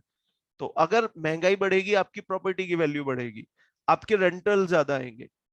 बट एक बंदा, एक गरीब रिक्शे वाला है, उसके पास कोई एसेट्स नहीं है, अगर महंगाई बढ़ेगी तो उसके एक्सपेंडिचर तो बढ़ रहे हैं, खर्चे बढ़ रहे हैं, पहले 200 रुपए डेली में गुजारा हो जाता था, अब 250 में होगा। लेकिन ना तो उसकी इनकम बढ़ रही है प्रोपोर्शनेटली और ना उसकी एसेट्स बढ़ रही है, एसेट्स की वैल्यू बढ़ रही है। हमें एटलीस्ट ये तो लगेगा कि ठीक है खर्चे बढ़ रहे हैं, डजंट मैटर, हमारे पास पहले 10 kg घर में गोल्ड था, उसकी वैल्यू थी, अब वो 20% एप्रिशिएट हो गई है। तो इन्फ्लेशन बुरी है किसके लिए? गरीबों के लिए। अब आप देखिए, एक साइड तो डिमांड के बहुत सारे फायदे हो रहे हैं, लेकिन बहुत सारे नुकसान भी हो रहे हैं। तो हमें क्या करना होता है, इतनी डिमांड होनी चाहिए जो मैक्सिमम फायदे करे और इन्फ्लेशन को मिनिमम रखे। अब इन्फ्लेशन मिनिमम कितनी हो, तो सरकार ने एक बैंड दे रखा है कि भाई इन्फ्लेशन होनी चाहिए 4% +-2, यानी कि ज्यादा से ज्यादा बढ़ जाए तो 4 में 2 ऐड कर दो 6 और कम हो 2, तो 2 से 6 के बीच में महंगाई होनी चाहिए, ये सही है। इससे अगर ज्यादा हो जाएगी तो खराब है। तो अभी से बेसिक मैंने आपको इतना समझाया कि कैश होता है, कैश होता है हमारे यहाँ पे। अब मैं देखो इसको पहले जो आरबीआई का डिसीजन था उससे लिंक करूंगा। कैश होता है, कैश परचेजिंग पावर देता है, परचेजिंग पावर से डिमांड डिसाइड होती है, और अगर डिमांड बढ़ जाए बहुत सारे पॉजिटिव इंपैक्ट होंगे। लेकिन अगर ज्यादा डिमांड हो तो वो इन्फ्लेशन क्रिएट कर देगी, तो वो आपका गरीबों पे टैक्स होगा। हम चाहते हैं डिमांड ज्यादा से ज्यादा हो, लेकिन इतनी डिमांड हो कि वो महंगाई कम रखे और बाकी वो डिमांड फिर एक्सेप्टेबल है। महंगाई कितनी हो? 6 से कम, ये अभी गवर्नमेंट का टारगेट है। तो अभी हुआ क्या, अगर आप देखेंगे तो अब देखिए कि वही पुराना वाला डायग्राम याद रखिए, मैंने बोला 20 लाख करोड़ का कैश सर्कुलेशन है, वो सही था। लेकिन अब बढ़ के कैश सर्कुलेशन 30 लाख करोड़ का हो गया। कैश ज्यादा हुआ, परचेजिंग पावर ज्यादा होगी, डिमांड ज्यादा हो जाएगी, हेंस वो महंगाई क्रिएट करेगी। तो महंगाई तो अब आपको ज्यादा अगर महंगाई रहेगी तो पॉजिटिव तो उसके कुछ होंगे, लेकिन उसके बहुत सारे नेगेटिव भी होंगे। अच्छा, एक और चीज आप याद रखिएगा, देखिए जब भी है ना आप कोई बड़ा डिसीजन लेते हैं तो उसका या तो वो डिसीजन ना तो टोटलिटी वो सही होता है ना टोटलिटी रॉन्ग होता है। उसके बहुत सारे पॉजिटिव इफेक्ट होते हैं, बहुत सारे फिर उसके नेगेटिव होते हैं। हम पॉजिटिव को अकाउंट करते हैं, नेगेटिव को अकाउंट करते हैं, और फिर अगर वो नेट में डिसीजन पॉजिटिव में है तो हम उसे ले लेते हैं। तो कोई भी आप एक बड़ा डिसीजन लेते हो, कहने की बात यह है कि उसका नेगेटिव कुछ ना कुछ तो फेस करना पड़ेगा। तो अब कैश ज्यादा हुआ, परचेजिंग पावर बढ़ी, डिमांड बढ़ी, बहुत अच्छे की बात थी। लेकिन भाई महंगाई बढ़ रही है और महंगाई हमारे गरीब लोगों की लाइफ को अफेक्ट करेगी। तो अगर आप इससे पिछले महीने देखेंगे, इन्फ्लेशन 6% प्लस आ गई थी। तो अब आरबीआई को क्या करना था, डिमांड को कम करना था, क्योंकि अगर डिमांड कम होगी महंगाई कम हो जाएगी। लेकिन डिमांड कब कम होगी? जब लोगों की परचेजिंग पावर कम हो। वो कब कम होगी? जब कैश कम हो। और मैंने तुम्हें बता ही दिया कि अगर आप किसी देश में इंटरेस्ट रेट बढ़ा दोगे तो कैश आपका कम हो जाता है। तो आरबीआई ने अभी 0.5 इंटरेस्ट रेट बढ़ाया सो दैट कैश कम हो जाए। कैश थोड़ा कम होगा, थोड़ी परचेजिंग पावर कम होगी, थोड़ी डिमांड कम होगी, महंगाई कम हो जाएगी। अब कोई बच्चा बोलेगा सर क्या प्रोडक्शन पे इफेक्ट पड़ेगा? हाँ, इन सब पे इफेक्ट होगा, ये थोड़ा कम होगा, बट महंगाई भी कम हो जाएगी, जिससे गरीबों की लाइफ थोड़ी इजी हो जाएगी। तो ये एक पहला हमारा कॉन्सेप्ट था कि कितना कैश होना चाहिए। और हमने फिर यहाँ पे इन्फ्लेशन भी बढ़ा, ये भी बढ़ा कि इन्फ्लेशन गरीबों की लाइफ को अफेक्ट करता है। सी आप लोग मतलब एक ऐसा देश जहाँ पे absolute number of poor population बहुत ज्यादा है। अभी का भी लेटेस्ट एस्टिमेशन आया, वर्ल्ड बैंक ने बोला है कि हमारे देश में 10% पुअर है। आईएमएफ ने तो खैर खत्म ही कर दिया, बट वर्ल्ड बैंक का भी डेटा ले 10% बोल रहे हैं। 10% अगर आप हिसाब लगाएंगे तो 14 करोड़ लोग हैं। ये 14 करोड़ लोग पॉवर्टी लाइन से नीचे हैं। तो जब भी इन्फ्लेशन होती है, महंगाई होती है, खाने पीने की चीजों पे रेट बढ़ते हैं, प्रैक्टिकली इनकी थाली से फूड कम हो जाता है। आप या हम लोगों ने कभी इन्फ्लेशन फेस नहीं की होगी कि कल तो मुझे 3 चपाती मिल रही थी, आज 2 ही चपाती मिल रही है। मुझे जितनी सब्जियां चाहिए उतनी सब्जियां नहीं मिल रही हैं, पिकल्स नहीं मिल रही। तो this is the reality of the poor people in a country की जब भी महंगाई होती है उनकी लाइफ, उनको प्रॉपर फूड नहीं मिल पाता है। Hunger hunger is still a reality in India. बहुत सारे लोग हंगर से मर रहे हैं। इसलिए आप देखिए सस्टेनेबल डेवलपमेंट गोल पढ़ेंगे, हंगर को कम करना वन ऑफ द गोल है। हमारे सरकार ने भी मिड डे मील में आपको खाना दिया जाता है। अब देखो कैसे आप इन सारी चीजों को कनेक्ट करेंगे। अब बहुत सारी स्कीम्स है, उनको रटना नहीं है। Like government is mid day meal आपको दे रही है, बच्चों को खाना मिले ताकि न्यूट्रिशनल फूड मिले। आपके घर में पीडीएस आ रहा है, पीडीएस राशन कार्ड पे जो खाना मिलता है वो भी इसी का पार्ट है। पीएम पोषण अभियान, और नेशनल न्यूट्रिशन मिशन, ये सारा फूड सिक्योरिटी को लेके ही है। क्योंकि यस हमारे देश में अब आप देखिए, food security is essential to your health. अब आप हेल्थ के बारे में, अभी हमारे देश में हेल्थ सेक्टर को अगर आप पढ़ेंगे तो जितना भी गवर्नमेंट का फोकस है वो आपका क्यूरेटिव है, प्रिवेंटेटिव नहीं है। मतलब एक बार कोई बंदा बीमार पड़ जाए तो हम number of doctor, number of hospital, ये मशीन वो मशीन, ये दवाई वो दवाई, बीमार पड़ने के बाद उसका इलाज कर देंगे। But on the first hand ये बंदा बीमारी क्यों पड़ रहा है? आपको बॉडी को इनपुट क्या मिल रहा है? एयर मिल रहा है, वाटर मिल रहा है, फूड मिल रहा है। अगर आप इन तीनों की क्वालिटी बहुत अच्छा कर दें तो बहुत सारी बीमारियां रुक सकती हैं। एयर पॉल्यूशन है, वाटर भी अच्छा नहीं है, फूड में देखो, फूड में आपका प्रॉपर विटामिन नहीं मिल रहा है लोगों को, प्रॉपर फूड में अगर आप देखते हो तो अगेन हम बहुत ज्यादा पेस्टिसाइड यूज कर रहे हैं, अडल्ट्रेशन है। तो जस्ट इमेजिन, देखो ये सारी चीजें कितनी इंटर रिलेटेड है। आप कैसे हमारे देश की इकोनॉमिक कंडीशन को you can relate to this health sector? समझ में आ रहा है थोड़ा? एक मैं ये चाह रहा हूं कि आपका जो एक विजन है ना वो बिल्कुल नैरो ना रहे, वो ब्रॉड होता जाए। ओके, 1 मिनट का टाइम है, इसमें कुछ पूछना है तो बताइएगा।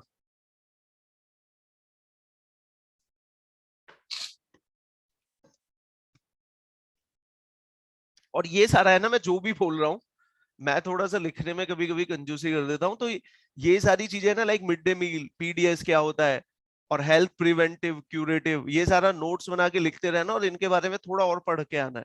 थोड़ा 2-2 मिनट भी अगर गूगल करोगे ना तो धीरे धीरे करके आने वाले 2-3 महीने में तुम्हारा एक अच्छा बेस तैयार हो जाएगा। उसके बाद चीजें और अच्छे से समझ में आएंगी। तो 1 मिनट का टाइम है, उसके बाद एक और अगेन फर्दर टॉपिक कुछ पढ़ेंगे। सर जी सर। रेपो रेट मतलब आरबीआई जो बैंक्स को शॉर्ट टर्म लोन देता है उसके ऊपर का इंटरेस्ट है ना सर? हाँ अभी सुनिए, मैं टेक्निकल डिफाइनेशन बता रहा हूँ, रुकिए बस मैं आ गया। सो रेपो रेट होता है, रेपो रेट ये वो रेट है जिसपे आरबीआई लोन देता है बैंकों को शॉर्ट टर्म के लिए। शॉर्ट टर्म का मतलब अप टू 90 डेज। और जब बैंक को, अब ये पहले मान लीजिए 4 था, अब ये 4.5 हो गया है मान लीजिए, तो अगर ये बढ़ा है तो बैंक फर्दर कस्टमर को ज्यादा इंटरेस्ट रेट पे लोन देंगे। हम एज अ कंज्यूमर, हमें क्या फेस हो रहा है? इंटरेस्ट रेट बढ़ गया है, क्योंकि बैंकों को जिस रेट पे पैसा मिलता था वो बढ़ गया है, तो बैंक भी अब हमें ज्यादा पे देंगे। तो इसी तरीके से देखिए, ये आरबीआई इसी तरीके से मैनिपुलेट करता है, कैश फ्लो को मैनेज करता है। आरबीआई रेपो रेट बढ़ाएगा, बैंक भी बढ़ा देंगे, आरबीआई घटाएगा, बैंक भी घटा देंगे, तो अल्टीमेटली इफेक्ट होगा कंज्यूमर पे। यही था मेरा डाउट है। ठीक है, हाँ तो ये तो था ही। देखो हमने सिर्फ वो फैक्चुअल इंफॉर्मेशन नहीं पढ़ी है, पूरा होलिस्टिक एक पढ़ा है। अगेन लास्ट 30 सेकेंड, फिर आगे चलते हैं।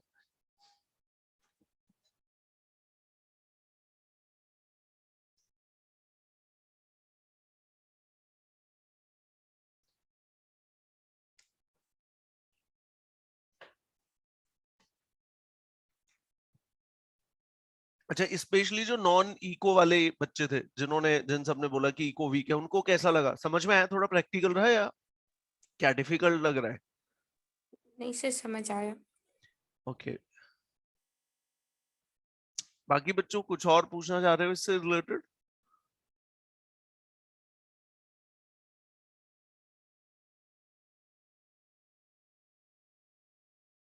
ओके ठीक है, तो एक ये हो गया। अब इसमें कम से कम है ना, मैंने आपके लिए एक होमवर्क है, आपको होमवर्क है, आपको पढ़ के आना है रिलेटेड टू पॉवर्टी। पॉवर्टी होती क्या है? जस्ट जब भी मैं बोल रहा हूँ पढ़ के आने का मतलब है, जस्ट 2-3 मिनट आपको गूगल करना है and try to understanding basic definition. Poverty होती क्या है? तो गरीब लोग है, क्या फूड उनको मिल जाता है, मतलब बेसिक एक, ये ऐसा ना हो कि बिल्कुल ब्लैंक हो। मिड डे मील, पीडीएस, प्रधानमंत्री नेशनल न्यूट्रिशन मिशन, ये 3-4 हो गए, तो ये 4-5 चीजों के बारे में आपको पढ़ के आना है। ठीक है, ओके। नेक्स्ट अब हम देखते हैं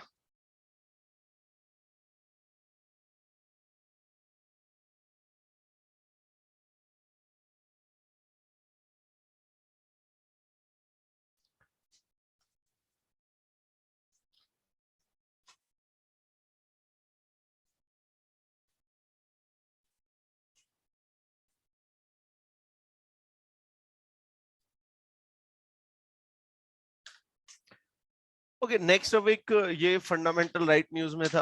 अब आप सभी लोगों ने भी सुना होगा नुपुर शर्मा को लेके, ऑल्दो हम कुछ कंट्रोवर्शियल बातें नहीं करेंगे, बट एक प्रैक्टिकल ये चीज देखते हैं। In India all of we have a fundamental right, fundamental right, and सभी सिटीजन्स को फंडामेंटल राइट मिले हुए हैं, एंड कुछ ऐसे फंडामेंटल राइट है जो नॉन सिटीजन को भी मिले हुए हैं। अब यहाँ पे हम एक फंडामेंटल राइट की बात करेंगे, which is a right to freedom of speech and expression. तो हमारे देश में जितने भी लोग हैं, ये वाला फंडामेंटल राइट्स आपका मिला हुआ है सिटीजन्स को। मतलब कोई नॉन सिटीजन आके, अमेरिकन बंदा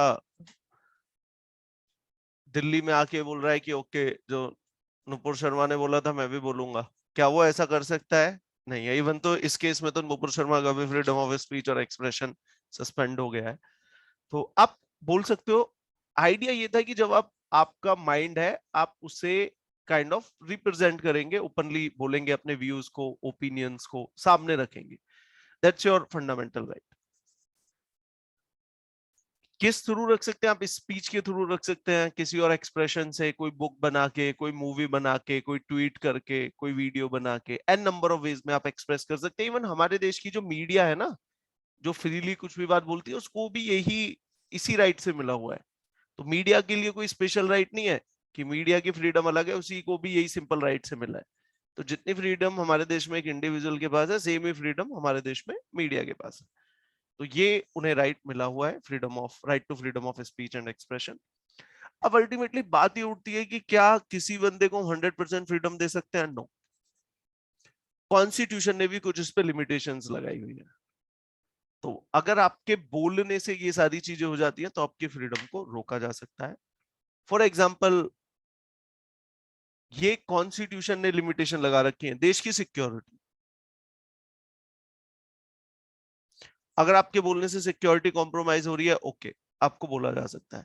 यानी कि मैं एक बुक लिख रहा हूँ, सेंसिटिव बुक, और वो गलवान के ऊपर, मान लीजिए मैं कोई आर्मी जनरल हूँ और मैंने उस टाइम पे देखा था गलवान में क्या हुआ था, क्या मैं ओपनली उसको लिख सकता हूँ? नहीं सर। हो सकता है कि उससे मेरे देश की सिक्योरिटी कॉम्प्रोमाइज हो जाए, मुझे रोका जा सकता है। लॉ एंड ऑर्डर, मेरे कुछ भी बोलने से दंगे हो रहे हैं, कानून व्यवस्था मेंटेन हो रही है, डिस्टर्ब हो रही है, मुझे रोका जा सकता है। Law and order and public order.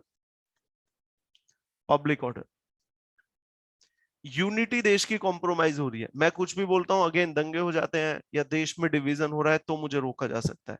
Like की सेम यू कैन से कन्हैया कुमार टुकड़े टुकड़े होंगे, उन्होंने बोला था नहीं, I do not know, but किसी ने भी अगर ये बोला था कि आजादी की जंग जारी रहेगी जब तक देश के टुकड़े टुकड़े नहीं होंगे, that directly affect the unity of this country. कोई बंदा ऐसी स्पीच दे रहा है, उसको रोका जा सकता है। ऑल्दो कन्हैया वाज सेइंग कि मैंने नहीं बोला था, दिल्ली पुलिस बोल रही है इसने बोला था, सब जुडिस है, अभी भी चल रहा है। देन फिर डेफेमेशन, आप किसी को डिफेम नहीं कर सकते, एंड कॉन्टेम्प्ट ऑफ कोर्ट वाला है। तो ये 6-7 लिमिटेशन दे रखी है। इनके अलावा अगर आप कुछ भी बोलते हैं तो आपके पास एब्सोल्यूट फ्रीडम ऑफ स्पीच और एक्सप्रेशन है। अब देखो, ये सारा सब्जेक्टिव है। कई बार ऐसा है, मान लीजिए मैंने कोई ट्वीट कर दिया, अभी नुपुर शर्मा को सपोर्ट कर दिया, कुछ भी किया, तो सरकार को लगे कि शायद मेरे ट्वीट से कुछ हो गया है, तो सरकार मुझे किसी भी इन ग्राउंड को लेके मेरी फ्रीडम को सस्पेंड कर सकती है। अब सरकार का वो एक्शन सही है नहीं है, then you have to go to court.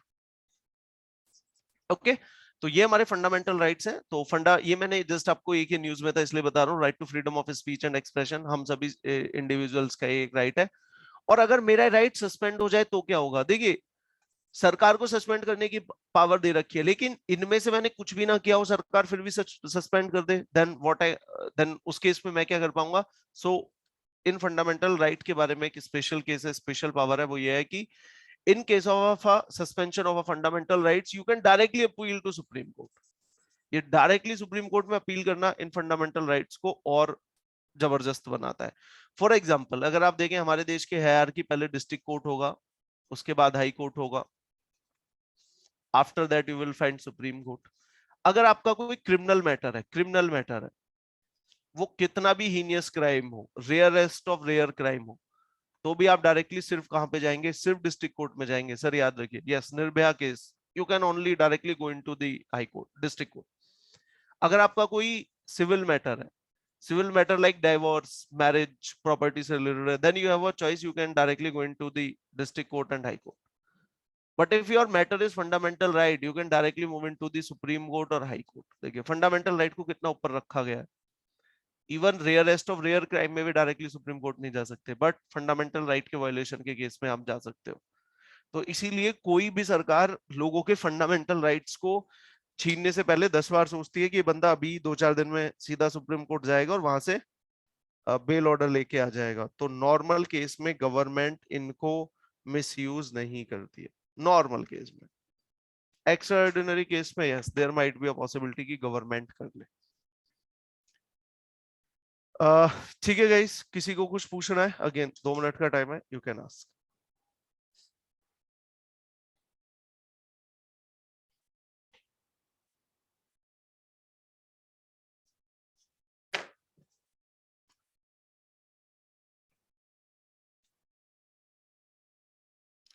तो नेक्स्ट क्लास के लिए है आपको जो पढ़ के आना है, होमवर्क में थोड़ा क्लियरली एक बार लिख देता हूँ. ये होमवर्क है आपका. और देखिए आपको है ना, पता है क्या होगा कि कई बार बच्चे है ना इस पॉइंट ऑफ व्यू इसको समझ नहीं पाते हैं. इसको थोड़ा समझने की कोशिश करो. आई वांट कि आपके माइंड में है ना कुछ कंफ्यूजन्स आए, कुछ डाउट्स आए, कुछ कॉन्ट्राडिक्टरी ओपिनियंस आए, और उसके बाद तब उनका क्लास में एक सॉल्यूशन मिले. लाइक अभी क्या हो रहा है, ये मैं हूं और ये आप सारे बच्चे मेरे बीच हो. मैं आपको जितना दिखा रहा हूं ना, आप उतना ही देख पा रहे हो बस. तो अगर आप सिर्फ मुझे ही फॉलो करोगे, खुद कुछ नहीं पढ़ोगे, तो आपका मतलब मैं चाहे कितनी भी कोशिश कर लूं, still your point of view will be narrow. आपकी अंडरस्टैंडिंग नैरो होगी. तो आपको क्या करना है ना, जो भी मैं होमवर्क दे रहा हूँ इनको जाके पढ़ के आना है, खुद इनमें कंफ्यूज होना है, और नेक्स्ट क्लास में जब मैं पूछूंगा तो तब इनको क्लियर करेंगे, तो इनसे आपकी अंडरस्टैंडिंग अच्छी होगी. तो आपको कुछ स्कीम्स के बारे में पढ़ के आना है. जैसे मैंने बोला मिड डे मील, इसका नाम चेंज हो गया है, पहली स्कीम. दूसरी ये जो पीडीएस सिस्टम है, इसके बारे में पढ़ के आना है, राशन कार्ड. दूसरा आपको हेल्थ के बारे में थोड़ा सा पढ़ के आना है, न्यूट्रिशन, स्पेशली न्यूट्रिशन. हमारे में न्यूट्रिशन अभी बच्चों को कम मिल रहा है. एंड फिर आपको हंगर के बारे में पढ़ के आना है, सॉरी हंगर हो गया, पॉवर्टी के बारे में पढ़ के आना है. पढ़ना क्या है, कुछ नहीं पढ़ना है, जस्ट गूगल में डालो, और नॉर्मली आप क्या कर सकते हो, सर्च के बाद में लाइक मिड डे मील डाल दो, मिड डे मील, लास्ट में यूपीएससी लिख देना, क्योंकि यूपीएससी का ही ऐसा सिलेबस होता है. तो नॉर्मली क्या होता है, जो सर्च आएगी ना वो थोड़ी बेटर क्वालिटी की आ जाएगी. उसके बाद जो भी पहला है 2 या 3 मिनट की रीडिंग देनी है बस एट मैक्स. लेकिन 2 या 3 मिनट पढ़ने के बाद जो भी तुम्हें समझा, 4 या 5 पॉइंट लिख लेने हैं. कुछ क्वेश्चंस दिमाग में आए वो लिख लेना है. वहां पे उन क्वेश्चंस का खुद अभी सॉल्यूशन नहीं निकालना है इनिशियली. तो ये आपको करना है. Like freedom of speech and expression, fundamental rights, ये तो इसमें तो खैर कुछ करने की जरूरत नहीं है, लेकिन बाकी 4-5 चीजों को पढ़ के आना है. कम से कम 1-1.5 घंटे का ये टास्क है. पढ़ोगे, कंफ्यूज होगे, सर्च 1 घंटे तक नहीं करनी है, वो तो 15-20 मिनट का एट मैक्स. ठीक है, आज मैं थोड़ा जल्दी छोड़ रहा हूँ. एंड आई वांट कि आप सभी लोग ऑफलाइन आए, जो पॉसिबल है, दिल्ली से ही है. तो ऑफलाइन हम प्रॉपर इवन पूरा 1.5 से 2 घंटे काम रखेंगे, और थोड़ा डिटेल में पढ़ेंगे. और ऑफलाइन होगा तो और थोड़ा सा इंटरेक्शन बेटर होगा. ऑनलाइन भी चलेगा, बट आई अर्ज की जिन सैटरडे संडे की क्लासेस रखेंगे, ये वाली मेरे वाली, तो जितने आप ज्यादा पॉसिबल हो पाए ऑफलाइन आ पाइए. ठीक है, तो अगेन 2-3 मिनट का टाइम है. If you want to ask anything you can ask. ये पहला जस्ट आज का एक इंट्रोडक्शन का पार्ट था. अच्छा, कुछ बच्चे न्यूज़पेपर वगैरह के बारे में कंफ्यूज है, पढ़ना है या नहीं पढ़ना है. अभी तक पढ़ रहे हो तो पढ़ते रहो, नहीं पढ़ रहे हो तो 2 केस है, या तो तुम्हारे पास टाइम है कि सर एक्स्ट्रा टाइम बच जाता है, या टाइम नहीं है. टाइम है तो इंडियन एक्सप्रेस का बस एक्सप्लेन्ड पढ़ लो, एक्सप्लेन पढ़ लो, या एक एडिटोरियल पढ़ लो, अगर टाइम है तो. नहीं है तो अभी अवॉइड कर सकते हो. 1-2 महीने में जब ये बेसिक अंडरस्टैंडिंग होगी, then you can go for it. Okay, और किसी का कोई पर्सनलाइज हो, कुछ पूछना चाहते हो तो यू कैन आस्क, जीके से रिलेटेड एनीथिंग.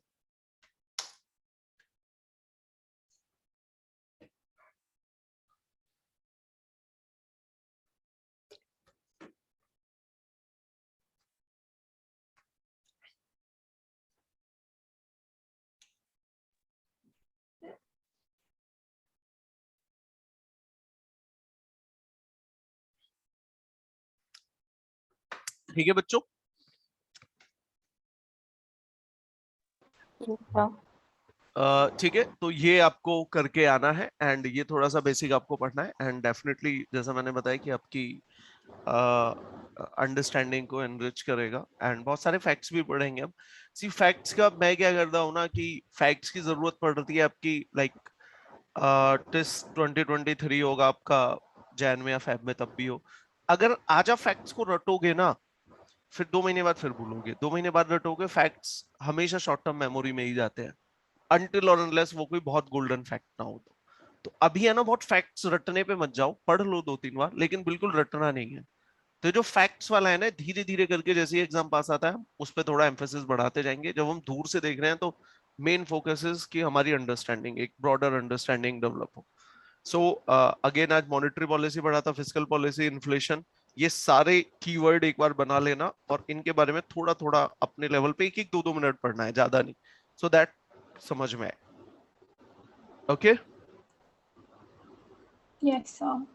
ठीक है, मिलते हैं Okay. आपसे नेक्स्ट में। और अगेन की लाइक की सर प्रताप सर हैं उनकी क्लासेस अलग होंगी, कुछ पोर्शन बोलेंगे कुछ मैं लूंगा, तो नेक्स्ट भी जो भी होगा आपको पता चल जाएगा। एंड ट्राई अगर दिल्ली में ही हो तो ऑफलाइन आप आ सकते हो, तो ऑफलाइन आओगे तो आई विल लार्जर सेशन होगा एंड नंबर ऑफ आइटम्स भी ज्यादा होंगे, तो कम से कम 1.5-2 घंटे की क्लास होगी एंड 10-15 आइटम्स हम डिटेल में पढ़ पाएंगे। ठीक है, Okay, sir. Thank you, sir. Okay okay guys, bye bye bye.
Fundamental right पहले, हाँ हाँ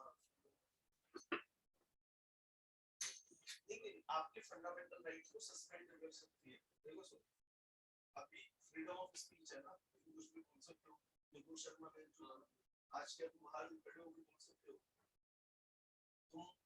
तुम्हारे बोलने से सरकार ने रोका, दैट इटसेल्फ तुम्हारा फंडामेंटल राइट पे हो गया।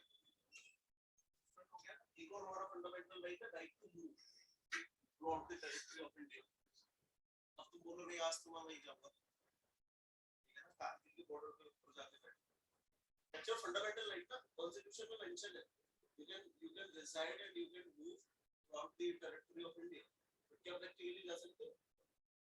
रोक दिया ना, किस रीजन से बोला कि भाई देश में है सिक्योरिटी की बात, वो तो नहीं आज तो राष्ट्रपति भवन के ऊपर ही बैठ के दैट्स योर, समझ में है ना कि you have a fundamental right generally है, बट इन सम केस उनको क्या किया जा सकता है, रोका जा सकता है, but that limitation should be rational.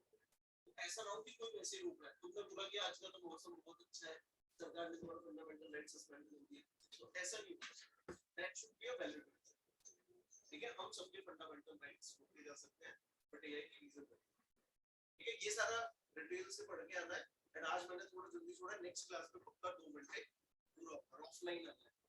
ठीक है ना, आज मैं भी ऐसे प्लान नहीं कर रहा था, पूरा वक्त खड़े होकर स्टडी क्लास में पढ़ाएंगे, क्योंकि अभी फर्स्ट से ही अभी स्टार्ट कर रहा हूं, बहुत बच्चे आ रहे हैं, 5 6 7 भी बच्चे हो रहे हैं, तो इट्स मोर देन ये 2 घंटे तक पढ़ेंगे। And what we will do की करंट अफेयर जो भी पूरे वीक का होगा ना, आपने भी न्यूज़पेपर में जाना है, जो भी उस पूरे वीक में न्यूज़ में होगा ना, उन चीजों को यहाँ पे लाके डिस्कस करेंगे। एंड आपको बहुत सारी यहाँ पे मेहनत करनी है कि लाइक ये 2 घंटे की तुम जो क्लास ले लो, लेकिन उसके लिए कम से कम 10 घंटे का बैकग्राउंड वर्क तुम्हें भी करके, सो दैट अंडरस्टैंडिंग। लाइक मैंने अभी बताया, अभी आप देखो कि आज बहुत छोटे से 2 टॉपिक लिए थे, लेकिन क्या क्या टर्म निकल के आए, what is monetary policy, what is fiscal policy, then we have also understand about inflation, and inflation सबसे ज्यादा किसको अफेक्ट करती है, गरीबों को। Now what is poverty, how we calculate poverty, poor लोगों को कैसे कैलकुलेट करते हैं। अभी जैसे मैंने तुम्हें बताया कॉन्ट्रडिक्शन था, वर्ल्ड बैंक की रिपोर्ट आई, उन्होंने बोला 10% पुअर है, आईएमएफ ने बोला कि India we have just 1% poor बचे। हाउ वी कैलकुलेट की उनको, देन हंगर के बारे में पढ़ेंगे, देन हेल्थ के बारे में, जैसे मैंने तुम्हें बताया कि हेल्थ में अभी हमारा इवन ये बड़े लेवल पे भी डिस्कशन हो रहा है कि हेल्थ सेक्टर में अभी जो सरकार काम कर रही है ना, बेसिकली आपका क्या कर रही है, क्यूरेटिव काम कर रही है ना। देखो इमेजिन, देखो यही सारी चीजें होती है, तुमसे अगर रिलेटिव को पूछा कि व्हाट इज हेल्थ, तो बोलने लगे नंबर ऑफ डॉक्टर ये होने चाहिए बढ़ाओ, तो सारा वहीं पे अपना फोकस कर रहे है ना, कि जब भी बात आएगी कि आप अपने देश में हेल्थ को कैसे प्रमोट करोगे, कैसे अच्छी हेल्थ सर्विसेज दोगे, तो तुम्हारा सारा ध्यान कहां पे चला जाएगा सर, डॉक्टर्स पे, नंबर ऑफ मेडिसिन पे, डिजीजेस। लेकिन वो तो हाफ ऑफ द स्टोरी क्या है, आप कैसे इकोसिस्टम में रह रहे हो, आपको क्या इनपुट मिल रहा है, इससे पहले भी आपको माफ, अगर इसको सोसाइटी से रिलेट करोगे तो देखो कितना अच्छे को बात करोगे, तो एंटायर लाइफ साइकिल की बात करोगे। अगर वुमेन एम्पावरमेंट है, तो जो फीमेल होगी वो अपने बच्चे का अच्छे से ध्यान रखेगी, फीमेल को अच्छा न्यूट्रिशन मिलेगा, तो हेल्थ उस बच्चे को भी क्या मिलेगा, सारी प्रोटीन मिलेगा, सारी अच्छी चीजें मिलेगी, एंड प्रेगनेंसी भी मान लो अनवांटेड नहीं होगी। समझ में आ रहा है ना, पैट्रियार्की में क्या होता है, फीमेल जहां पे वीक होगी वहां पे उसकी चाइल्ड हेल्थ में भी इशू होता है, लेकिन यहाँ पे एम्पावर एक फीमेल होगी तो वो क्या करेगी, बच्चा भी अच्छा होगा, तो बचपन से ही उसका सारा अच्छे से ध्यान रखा जाएगा, एंटायर लाइफ साइकिल की बात। समझ में आया ना, देखो हेल्थ से रिलेटेड तो कितनी तुम कहां इसमें वुमेन एम्पावरमेंट में तुम कनेक्ट कर रहे हो बच्चे की हेल्थ से, and it is very much true, ऐसे ही होगा। ठीक है ना, तो ये है ना, अब सी दिस नेट निकालने के लिए you need just certain facts, उनको समझना सारी बात, लेकिन जब आप जीडी में बैठते हो, प्रोग्राम में वर्क करते हो, तो you need that holistic understanding, कोई भी बात ऐसे प्रॉब्लम। ठीक है, तो नेक्स्ट क्लास में हम उसमें लेंगे, एंड मोस्ट प्रोबब्ली सैटरडे छुट्टी में उसी दिन ही ज्यादा बच्चे आते हैं, एंड अभी जो मैंने तुम्हें बताया 10 चीजें कम से कम पढ़ते हैं, पॉवर्टी, हंगर, ये 2-3 मैंने स्कीमें बताई लिख लिया, और ये एक बार जब तक ऐसी हमारी हर एक इशू पे बनती जाएगी। ऐसा नहीं होगा कि तुम्हें इंटरनेशनली अच्छा सऊदी अरेबिया ने क्या किया तो तुम ब्लैंक नहीं हो। ठीक है, हेल्थ में भी, एजुकेशन में भी, एग्रीकल्चर में भी, साइंस एंड टेक में भी, इकोनॉमिक डेवलपमेंट में भी, हमारे देश के नेशनल मूवमेंट में भी, तो तुम्हारी हर एक मुद्दे को लेके ऑथेंटिक और एक अच्छी से अंडरस्टैंड। सर इसके रिस्पेक्ट में हमें ओवरऑल वर्ल्ड का ध्यान देना है या इंडिया में क्या-क्या वर्ल्ड का भी ध्यान देना, बट ये है ना कि हेल्थ वगैरह ये पूरे वर्ल्ड का देखना। सी अल्टीमेटली है ना, like climate change you can not study isolate for India का, वर्ल्ड में हो रहा है तो कुछ ऐसे ग्लोबल इश्यूज है, तो ग्लोबल इश्यूज को वैसे ही पढ़ना है, लाइक टेररिज्म ग्लोबल इशू है, लाइक सुपर पावर के बीच में rivalry, that's a global issue. हां, पर्सपेक्टिव इंडिया का ही होगा, ultimately we are studying everything from India's perspective. Like अगर रशिया में होते तो यूक्रेन को क्रिटिसाइज थोड़ी कर रहे थे, Russia is doing for its national interest और रशिया उसमें सक्सीड हो रहा है। अल्टीमेटली हम वर्ल्ड को देख रहे हैं, वर्ल्ड की इकोनॉमिक डेवलपमेंट को देखना है, इंटरनेशनल रिलेशन को देखना है, सारी चीजों को देखना है, लेकिन हमारा अल्टीमेटली पर्सपेक्टिव क्या है, ठीक है? बट कुछ ऐसे इश्यूज हैं क्लाइमेट चेंज, So जो factual subjects है like history, geography, politics, ये सिर्फ इंडिया ना? इंडिया में अपने पढ़ा है वापस उनसे क्या करें? डिफेंस में क्या होता है ना, प्लेटफॉर्म वगैरह नहीं उस पे एमसीक्यू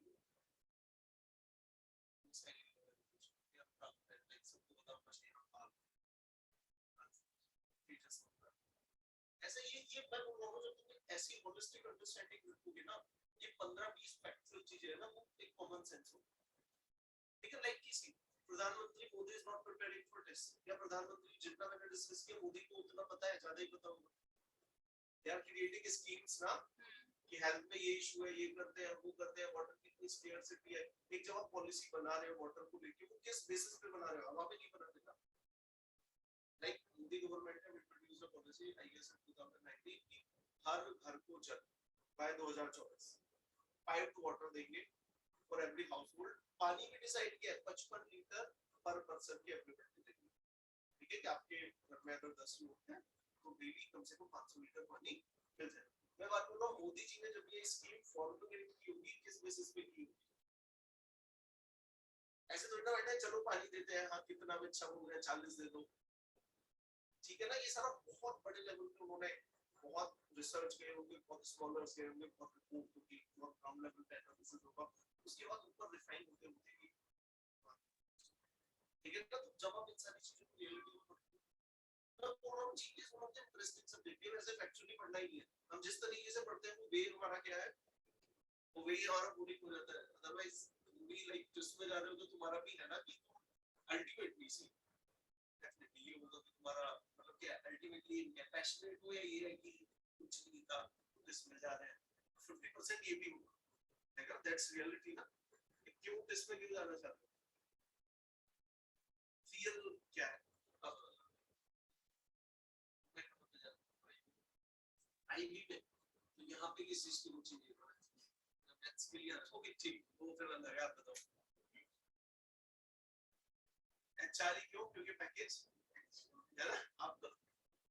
सर मैं ऑलरेडी हेल्थ बैकग्राउंड से हूँ, तो मैं हेल्थ जो एमएच है और अच्छा उसमें आप जाना पब्लिक हेल्थ, तो इसमें ही ज्यादा ग्रो करना है। मैं आपने क्या किया हुआ? By profession. ओके हाँ, यहाँ पे बहुत सारे मैंने बोला ना मेडिकल में बच्चे आते हैं, तो मैंने बहुत रिसर्च किया था कि मतलब बेस्ट ऑफ कॉलेज कौन सा है, ये सब तो इससे था। और मतलब उसमें मतलब फील्ड वर्क और मतलब ये क्या प्रैक्टिकल ना वर्क वो ज्यादा प्रैक्टिकली होता है। बेस्ड है, जैसे मैंने तुम्हें बताया मतलब रूरल वर्क मतलब ग्राउंड लेवल में काम सोशल थोड़ा बहुत सा ज्यादा होता है। सोशल थोड़ा सा जो तुम्हें एक्सपोजर देते हैं ना, वो एक्सपोजर तुम्हें एक स्ट्रक्चर में मिलेगा। जैसा मैंने बोला कि जरूरत नहीं है थोड़ी 6 महीने विलेजेस में घूमो, वो तुम्हें एक्सपोजर भी समाउ 80-90% मिल जाएगा, लेकिन वो किसको मिले एक स्ट्रक्चर में मिल रहा है, ठीक है?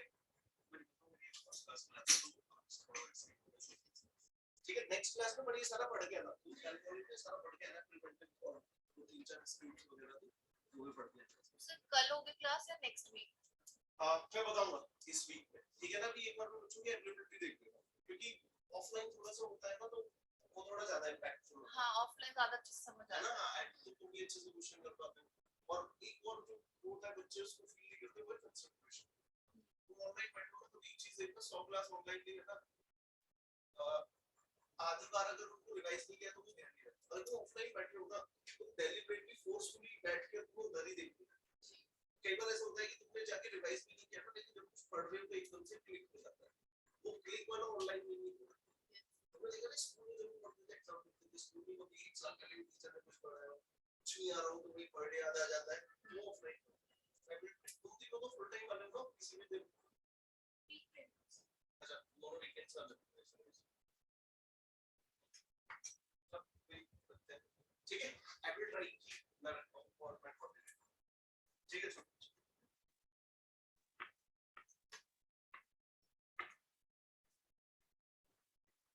और क्वेश्चन अगर कुछ डाउट हो तो ग्रुप में डाल देना।